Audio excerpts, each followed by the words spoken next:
സുഹൃത്തുക്കളെ,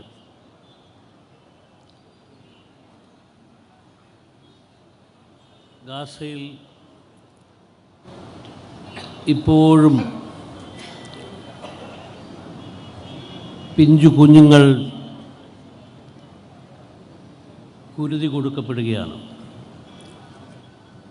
ഗാസയിലെ നമ്മളിപ്പോൾ സംസാരിച്ചു കൊണ്ടിരിക്കുന്ന ഈ സമയത്തും ഗാസയിലെ അമ്മമാരും സഹോദരന്മാരും മുതിർന്നവരും വൃദ്ധന്മാരുമെല്ലാം ഭക്ഷണം കിട്ടാതെ ഭക്ഷണത്തിന് വേണ്ടി ക്യൂ നിൽക്കുമ്പോൾ ഏത് നിമിഷവും കൊല്ലപ്പെടാം എന്ന അതിഭീകരമായ ഒരു തിരിച്ചറിവിൻ്റെ പിടിയിലമർന്നു നിൽക്കുന്ന സമയത്താണ് നമ്മൾ ഇവിടെ കൂടി പ്രഖ്യാപിക്കുന്നത്, ഇല്ല, ഗസയെ ഞങ്ങൾ കൈവിടില്ല, ഗസയെ നമ്മൾ പിടിച്ചുയർത്തും, ഗസയ്ക്കൊപ്പം ലോകമുണ്ടാവും. ഈ സന്ദേശം നൽകാനാണ് നമ്മളെല്ലാവരും ഇന്ത്യൻ യൂണിയൻ മുസ്ലിം ലീഗിൻ്റെ നേതൃത്വത്തിൽ, അത് ഏതെങ്കിലും ഒരു രാഷ്ട്രീയ പാർട്ടിയുടെയോ രാഷ്ട്രീയ കക്ഷിയുടെയോ ശബ്ദമായിട്ടല്ല, കേരളത്തിൻ്റെ മുഴുവൻ ശബ്ദമായിട്ട് അതിശക്തമായ ഒരു നിലപാടെടുത്തുകൊണ്ട് നമ്മൾ പറയുകയാണ്, ഗസയെ നമ്മൾ കൈവിടില്ല. ഇന്ത്യൻ യൂണിയൻ മുസ്ലിം ലീഗ് അടക്കമുള്ള ഇന്ത്യയിലെ മതനിരപേക്ഷ പാർട്ടികൾ, അത് കോൺഗ്രസ് ആവട്ടെ, കമ്മ്യൂണിസ്റ്റ് പാർട്ടികളാവട്ടെ, സമാജ്വാദി പാർട്ടിയും രാഷ്ട്രീയ ജനതാദളും പോലെയുള്ള ചെറിയ പാർട്ടികളാവട്ടെ, അവരെല്ലാം പാലസ്തീൻ്റെ കാര്യത്തിൽ എടുത്തിട്ടുള്ള സമീപനം നമ്മൾ ഇന്ന് ഇവിടെ അടിവരയിടുന്ന അതേ സമീപനം തന്നെയാണ്.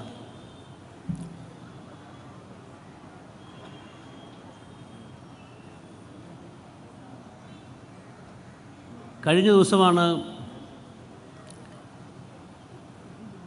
ഒരു കാലത്ത് ഗ്രേറ്റ് ബ്രിട്ടൻ എന്ന് വിളിച്ചിരുന്ന, ഇപ്പോൾ യുണൈറ്റഡ് കിങ്ഡം എന്ന് വിളിക്കപ്പെടുന്ന രാഷ്ട്രം പലസ്തീനെ അംഗീകരിക്കാൻ വേണ്ടി തീരുമാനിച്ചു. പക്ഷേ പലസ്തീനിൻ്റെ മണ്ണിൽ ഇസ്രായേൽ എന്ന ഹീന രാഷ്ട്രത്തിൻ്റെ സ്ഥാപനത്തിന് ഉത്തരവ് നൽകിയ ഒരു ചരിത്രവും യുണൈറ്റഡ് കിങ്ഡമിനുണ്ട്. 1917 ബർലോ ഡിക്ലറേഷൻ എന്ന പേരിൽ അറിയപ്പെടുന്ന യുണൈറ്റഡ് കിങ്ഡമിൻ്റെ അന്നത്തെ വിദേശ സെക്രട്ടറി എഴുതിയ ഒരു ഉത്തരവിൻ്റെ അടിസ്ഥാനത്തിലാണ് പലസ്തീൻ്റെ മണ്ണിൽ ഇസ്രായേൽ എന്ന ഹീന രാഷ്ട്രത്തിൻ്റെ സ്ഥാപനം ഉണ്ടാവുന്നത്. അന്ന് തന്നെ യുണൈറ്റഡ് കിങ്ഡത്തിൻ്റെ അക്കാലത്ത് ഗ്രേറ്റ് ബ്രിട്ടൻ എന്ന് വിളിച്ചിരുന്ന ബ്രിട്ടൻ്റെ നീക്കത്തെ എതിർത്തിരുന്ന ഒരു ദേശീയ രാഷ്ട്രീയ നേതൃത്വം ഇന്ത്യക്കുണ്ടായിരുന്നു. ആ ദേശീയ രാഷ്ട്രീയ നേതൃത്വത്തിൻ്റെ മുന്നണി പോരാളികൾ തന്നെയായിരുന്നു മഹാത്മാഗാന്ധിയും ജവഹർലാൽ നെഹ്റുവും. ബർലോ പ്രഖ്യാപനത്തെ ഒരു സംശയവുമില്ലാതെ ഒരേ സമയം ജൂതന്മാർക്ക് അവരുടേതായ അവകാശങ്ങളുണ്ട് എന്ന് പറയുമ്പോൾ തന്നെ ബർലോ പ്രഖ്യാപനത്തെ ഒരു സംശയവുമില്ലാതെ അതിനെ എതിർത്ത ഒരു ദേശീയ രാഷ്ട്രീയ നേതൃത്വം നമുക്കുണ്ടായിരുന്നു എന്നുള്ളത്, ആ പ്രഖ്യാപനത്തിന്, ആ ഉത്തരവിന് 100 വർഷം പിന്നിട്ടതിന് ശേഷമാണ് യുണൈറ്റഡ് കിങ്ഡം എന്ന് നമ്മൾ ഇന്ന് വിളിക്കുന്ന രാജ്യത്തിന് പലസ്തീനെ അംഗീകരിക്കാൻ വേണ്ടി ഉള്ള തയ്യാറെടുപ്പുണ്ടാവുന്നു. അതെങ്ങനെയാണ് ഈ ഒരു അവസ്ഥയിലേക്ക് വരുന്നത്? നമ്മൾക്കറിയാം, കഴിഞ്ഞ 2 വർഷമായി ഗസയിലെ ജനങ്ങൾ അനുഭവിച്ചു കൊണ്ടിരിക്കുന്ന മൃഗീയമായ നരനായാട്ട്, ജനസൈഡ്, അതിനെക്കുറിച്ച് നമുക്കറിയാം. പക്ഷേ ഗസക്കാരുടെ പ്രശ്നങ്ങൾ, അവർ നേരിടുന്ന ക്രൂരതകൾ, അവരുടെ പരാധീനതകൾ ഇന്നും ഇന്നലെയും ആരംഭിച്ചതല്ല.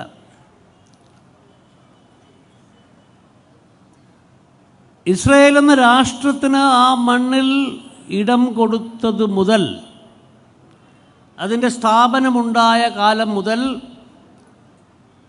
ഈ രീതിയിലുള്ള മനുഷ്യാവകാശ ധ്വംസനങ്ങൾ ആ പ്രദേശത്ത്, പലസ്തീനിലും ഗസയിലുമായി നടന്നുകൊണ്ടേയിരിക്കുന്നു. ഇപ്പോഴതിൻ്റെ തീവ്രത വർദ്ധിച്ചിരിക്കുന്നു. ഇപ്പോഴതിൻ്റെ സംഘടിതമായ കടന്നാക്രമണത്തിൻ്റെ കുന്തമുനയ്ക്ക് കൂടുതൽ മൂർച്ച വന്നതായി നമുക്ക് അനുഭവപ്പെടുന്നു. പക്ഷേ ഇത്തരം അനുഭവങ്ങളിലൂടെ നമ്മൾ കടന്നു പോകുമ്പോൾ നമ്മൾ ചരിത്രത്തിലേക്ക് കൂടി ഒന്ന് പോകാനുണ്ട്.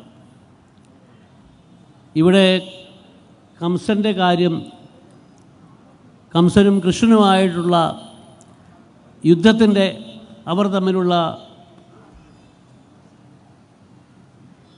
സമരത്തിൻ്റെ, അവർ തമ്മിലുണ്ടായ ദ്വന്ദ്വ സമരങ്ങളുടെ ഒക്കെ കഥകൾ ഇവിടെ പറയപ്പെട്ടു. സമാനമായ രീതിയിൽ ഫറോയുടെ കഥയും ഇവിടെ ആവർത്തിക്കപ്പെട്ടു. അതെല്ലാം പുരാണങ്ങളിൽ നിന്നുള്ള കഥയാണ്. നമ്മൾ യഥാർത്ഥത്തിൽ രേഖപ്പെടുത്തിയിട്ടുള്ള ചരിത്രത്തിലേക്ക് വരികയാണെങ്കിൽ 1-ാം നൂറ്റാണ്ടിൽ കലിഗുള മുതൽ 20-ാം നൂറ്റാണ്ടിൽ അഡോൾഫ് ഹിറ്റ്ലർ വരെ അവരുടെ അവസാനമടുക്കുമ്പോൾ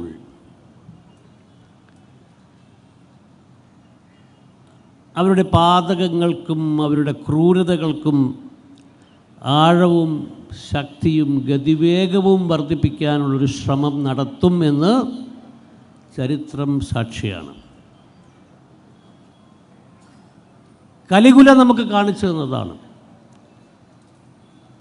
അഡോൾഫ് ഹിറ്റ്ലർ തൻ്റെ അവസാന ദിവസങ്ങളിൽ നമുക്ക് കാണിച്ചു തന്നത് അതാണ്. ദി ബാറ്റിൽ ഓഫ് ബൾജ് എന്ന് വിളിക്കുന്ന ഒരു പുതിയ യുദ്ധമറയുമായിട്ടാണ് ഹിറ്റ്ലർ തൻ്റെ അവസാന മാസങ്ങളിൽ 2-ാം ലോക മഹായുദ്ധത്തിൽ തനിക്കെതിരെ അണിനിരന്ന സംഘടിത ശക്തികളെ നേരിടാൻ ശ്രമിച്ചത്.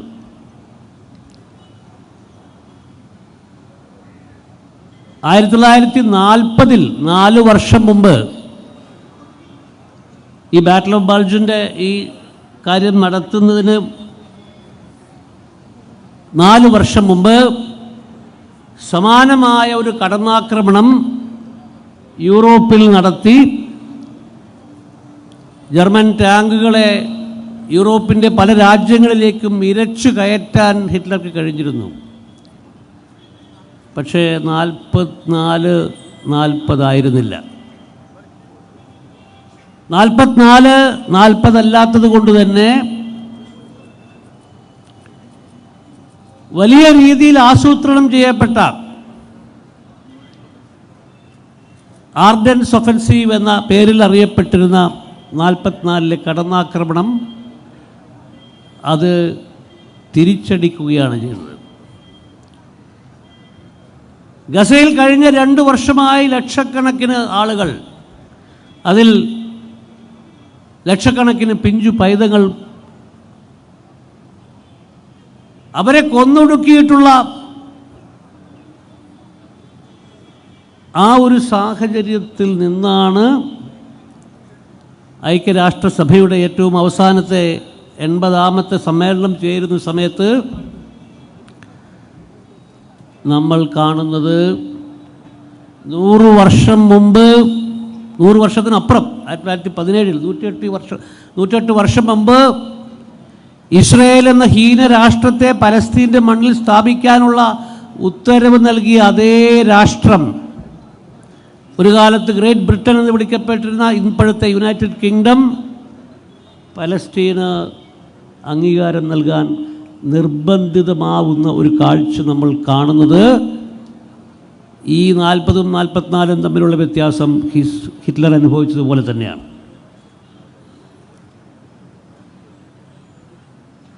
UK മാത്രമല്ല, യുണൈറ്റഡ് കിങ്ഡം മാത്രമല്ല, അവരോടൊപ്പം അണിനിരന്നുകൊണ്ട് ഫ്രാൻസ്, പോർച്ചുഗൽ, അങ്ങനെ ഇതുവരെ പലസ്തീൻ എന്ന് പറഞ്ഞ രാഷ്ട്രത്തെ അംഗീകരിക്കാൻ തയ്യാറല്ലാതിരുന്ന US-ൻ്റെ, അമേരിക്കയുടെ വീറ്റോ ഭീഷണിക്ക് മുമ്പിൽ ഞങ്ങൾ എന്തെങ്കിലും പറഞ്ഞിട്ട് കാര്യമില്ല എന്ന് വിചാരിച്ചിരുന്ന രാഷ്ട്രങ്ങൾ ഒന്നൊന്നായി പുതിയ അംഗീകാരത്തിൻ്റെ പാതയിലേക്ക് വരുന്ന ഒരു കാഴ്ച നമ്മൾ കാണുന്നു. ഇത് യാദൃച്ഛികമായി സംഭവിച്ചതല്ല. ഇങ്ങനൊരു കാര്യം സംഭവിക്കാൻ ചരിത്രത്തിൻ്റെ യാദൃച്ഛികത പോരാ. നമുക്ക് മനസ്സിലാക്കേണ്ട കാര്യം, ഇതിൻ്റെയൊക്കെ പിറകിൽ ചരിത്രത്തിൻ്റെ ഒരുപാട് ഘടകങ്ങൾ പ്രവർത്തിക്കുന്നുണ്ട് എന്നുള്ളതാണ്. ചരിത്രത്തിൻ്റെ ഘടകങ്ങൾ പ്രവർത്തിക്കുന്നു എന്നതിൻ്റെ ദൃഷ്ടാന്തം ഇന്ന് ലോകത്തിൻ്റെ വിവിധ ഭാഗങ്ങളിലുള്ള ചെറുപ്പക്കാരുടെ ഇടയിൽ നിന്ന് തന്നെ നമുക്ക് കണ്ടെത്താൻ പറ്റും. 2004 അമേരിക്കയിൽ ഉണ്ടാക്കിയിട്ടുള്ള ഒരു വാക്കുണ്ട്, ഇസ്രായേലിസം എന്നാണ് ആ വാക്ക്. ഇസ്രായേലിൻ്റെ അതീശത്വ സ്വഭാവമുള്ള ഭരണ സംവിധാനങ്ങളെ ലോകം മുഴുവനുള്ളൊരു ആശയ സംവിധാനമായി വളർത്തിയെടുക്കാൻ അമേരിക്കയിലെ ചെറുപ്പക്കാരെ സംഘടിപ്പിച്ചുകൊണ്ട് അവിടുത്തെ ഒരു ജൂത സംഘടന ഉണ്ടാക്കിയ ഒരു മൂവ്മെൻ്റായിരുന്നു ഇസ്രായേലിസം. പക്ഷേ കഴിഞ്ഞ 6 മാസത്തിനിടയിൽ, ഇത് 2004 തുടങ്ങിയ ഒരു പ്രസ്ഥാനമാണെന്നാണ്, ചെറുപ്പക്കാരുടെ പ്രസ്ഥാനമാണ്. ഇസ്രായേലിസം എന്ന് പറയുന്ന ഈ പ്രസ്ഥാനം കഴിഞ്ഞ 21 വർഷമായി അമേരിക്കയിൽ, യൂറോപ്പിലെ വിവിധ രാജ്യങ്ങളിൽ ചെറുപ്പക്കാർക്കിടയിൽ വലിയ സ്വാധീനമുണ്ടാക്കിക്കൊണ്ട് നടക്കുന്നു എന്നായിരുന്നു പറഞ്ഞിരുന്നത്. പക്ഷേ കഴിഞ്ഞ 6 മാസത്തിനിടയിൽ ഈ യുവജനങ്ങൾക്കിടയിൽ സംഭവിച്ചിട്ടുള്ള സവിശേഷമായൊരു മാറ്റമുണ്ട്. ലോകപ്രശസ്തമായ മാസികയായ ഇക്കോണമിസ്റ്റ്, അവർ സ്ഥിരമായി ലോകത്തിൻ്റെ പല ഭാഗങ്ങളിലും പലതരത്തിലുള്ള സർവേകൾ നടത്തുന്ന ഒരു സംഘടനയാണ്. അവർ YouGov എന്ന് പറയുന്ന ഒരു ഗാലപ്പോൾ സർവേ സംവിധാനവുമായി ബന്ധപ്പെട്ടുകൊണ്ട് അവർ നിരന്തരമായി, നമ്മളിപ്പോൾ സംസാരിച്ചു കൊണ്ടിരിക്കുന്ന സമയത്തും അവർ ഏതെങ്കിലും ഒരു സർവേ നടത്തിക്കൊണ്ടിരിക്കുകയായിരിക്കും ലോകത്തിൻ്റെ ഏതെങ്കിലും ഭാഗത്ത്.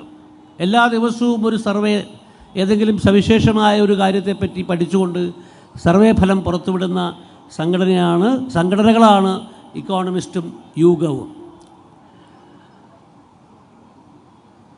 ഈ ഓഗസ്റ്റ് മാസത്തിൽ YouGov നടത്തിയിട്ടുള്ള സർവേയിൽ കണ്ടെത്തിയത്, ജർമ്മനിയിലെ ചെറുപ്പക്കാരിൽ 71% ആൾക്കാർ ഇസ്രായേലിനെ ഒരു റോഗ് സ്റ്റേറ്റായിട്ടാണ് കാണുന്നത്, ഒരു കള്ള രാഷ്ട്രമായിട്ടാണ് കാണുന്നത് എന്നാണ്. ജർമ്മനിയിലെ കാര്യമാണ് പറയുന്നത് കേട്ടോ.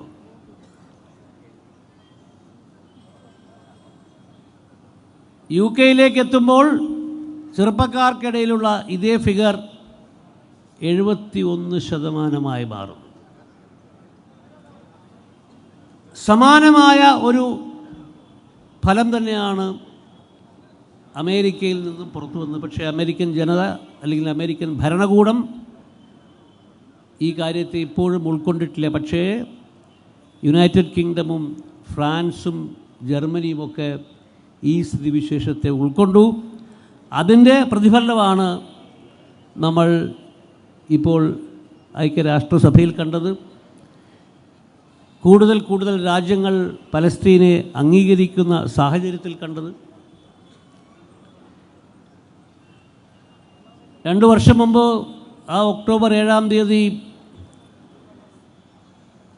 ഇസ്രായേൽ ഗസയിലേക്കുള്ള കടന്നാക്രമണം ആരംഭിച്ചപ്പോൾ ഗസയിൽ ദീർഘകാലം പ്രവർത്തിച്ചിരുന്ന ഒരു ഇംഗ്ലീഷ് ഡോക്ടർ എൻ്റെ കൂടെ ഇവിടെ കൊച്ചിയിലുണ്ടായിരുന്നു. അവർ ഏറെക്കാലമായി ഗസയിൽ നടക്കുന്ന പ്രശ്നങ്ങൾ കാണുകയും അതേക്കുറിച്ച് എന്നോട് പല പ്രാവശ്യം സംസാരിക്കുകയും ഒരു ടെലിവിഷൻ ഇൻ്റർവ്യൂവിൽ പോലും അവർ ഞാൻ നടത്തിക്കൊണ്ടിരിക്കുന്ന ഐഡം എന്ന പോർട്ടലിൽ സംസാരിക്കുകയുണ്ടായി.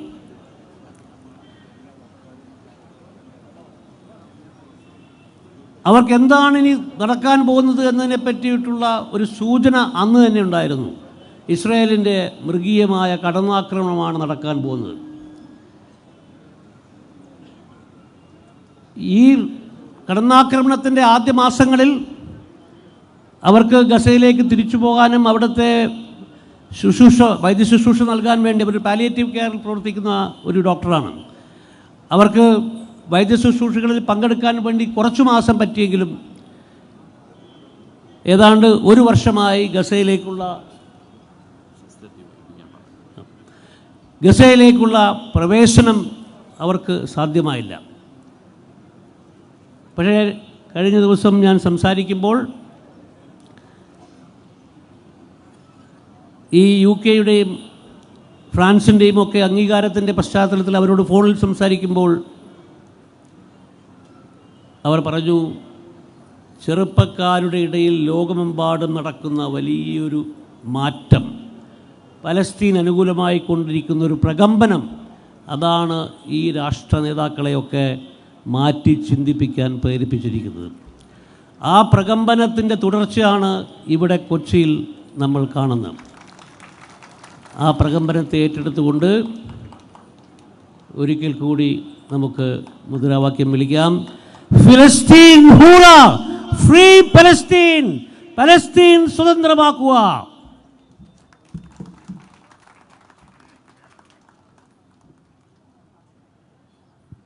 നമുക്ക്